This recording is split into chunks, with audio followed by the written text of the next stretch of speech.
अस्सलाम वालेकुम स्टूडेंट्स, मेरा नाम उस्मान ज़फ़र और आप लोग देख रहे हैं मेरे यूट्यूब चैनल। आज हम पढ़ने वाले हैं priority scheduling. A priority is assigned with each process and the CPU is allocated to the process with the highest priority. इसमें होता क्या है कि हर प्रोसेस के साथ कुछ ना कुछ प्रायोरिटी एसोसिएट कर दी जाती है और हर प्रोसेस को उस हिसाब से सीपीयू एलोकेट किया जाता है। Equal priority processes are scheduled in first come first serve order. अब वो प्रोसेसेस जिनकी प्रायोरिटी इक्वल होती है उनको फर्स्ट कम फर्स्ट सर्व के हिसाब से स्केड्यूल किया जाता है, यानी कि अगर दोनों की 4-4 है प्रायोरिटी तो उन दोनों में से जो सा पहले आया था उसको पहले प्रोसेस करेंगे। In shortest job first algorithm is a simply priority algorithm where the priority P is the inverse of predict next CPU burst. अब शॉर्टेस्ट जॉब फर्स्ट जो एल्गोरिथम होता है ना, वो भी सिंपली प्रायोरिटी एल्गोरिथम होता है, मगर उसमें जो है प्रायोरिटी की बेस क्या होती है कि जिसका जो है बर्स्ट टाइम कम हो। The larger the CPU burst the lower the priority and vice versa, यानी कि जिसका बर्स्ट टाइम ज़्यादा हो उसकी प्रायोरिटी कम होगी और जिसका बर्स्ट टाइम कम हो उसकी प्रायोरिटी ज़्यादा होगी। तो ये एग्जाम्पल देख लेते हैं। एग्जाम्पल है नॉन प्रीएम्प्टिव। नॉन प्रीएम्प्टिव वो होती है जिसमें हम रोक ना सकें, यानी कि अगर एक दफ़ा सीपीयू एलोकेट हो गया है तो जब तक वो कंप्लीट नहीं होता तब तक उससे हम सीपीयू वापस नहीं लेंगे। हमारे पास ये कुछ प्रोसेसेस है, इनकी बस टाइम हमें दी गई है और जो है प्रायोरिटी हमें दी गई है। अब यहाँ पर हमें ये नहीं बताया गया कि जो प्रायोरिटी है वो किस बेस पर होगी। तो मोस्टली जो होता है या तो आपको क्वेश्चन में दिया जाएगा कि जो नंबर जितना कम नंबर होगा उतनी ज़्यादा प्रायोरिटी है या जितना ज़्यादा नंबर होगा उतनी कम प्रायोरिटी है। तो हमारे केस में जो जितना कम नंबर है उतनी प्रायोरिटी है, जैसे अगर फर्स्ट है तो इसकी प्रायोरिटी ज़्यादा है, उसके बाद 2-3 इस तरह सीक्वेंस वाइज प्रायोरिटी चल रही है। तो आगे देखते हैं, इसका गैंट चार्ट बना के देखते हैं। Using priority scheduling we schedule these process according the following Gantt chart.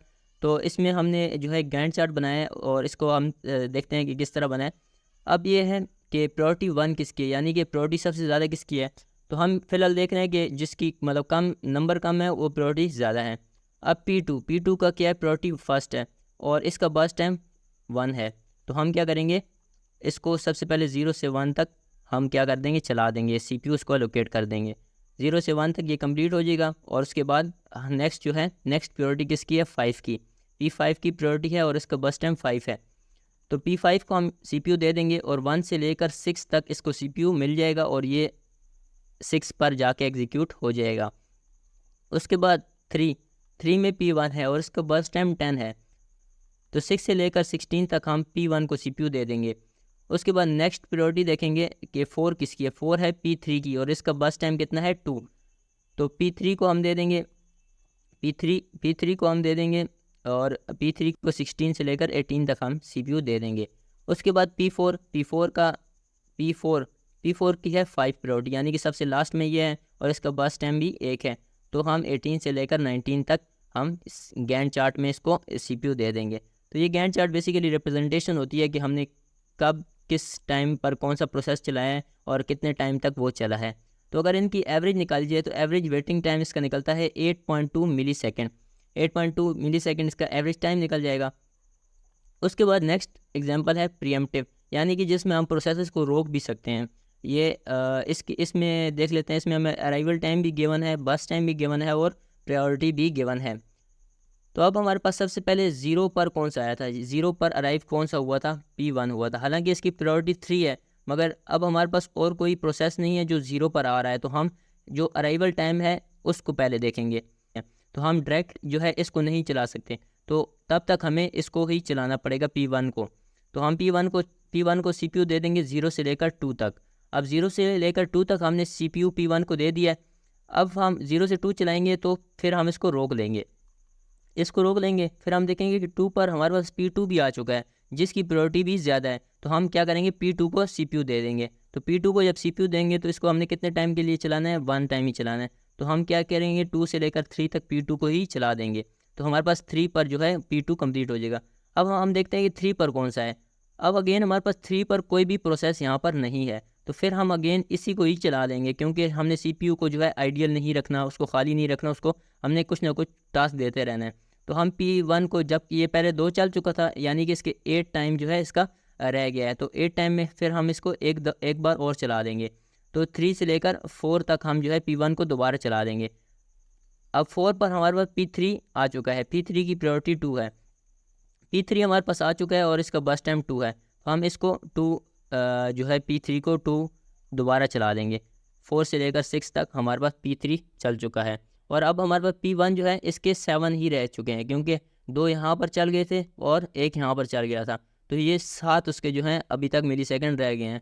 अब उसके बाद देखते हैं कि 6 पर कौन सा आ रहा है या 6 में प्रायोरिटी किसकी बन रही है। तो अब इसकी प्रायोरिटी भी इसी की बन रही है, P1 की, और इसका जो है और बाकी 6 पर ये भी आ चुका है, मगर इसकी प्रायोरिटी इसके बाद है, तो हम पहले P1 को ही कंप्लीट करेंगे। तो इसके अब 7 रह गए थे, तो वो 7 को हम यहाँ पर पूरा कर देंगे। तो 6 से लेकर 13 तक ये अब 7 जो अपने इसने 6 में था, 6 में प्लस करें 7 तो 13 बन जाएंगे। 13 तक ये P1 पूरा एग्जीक्यूट हो जाएगा।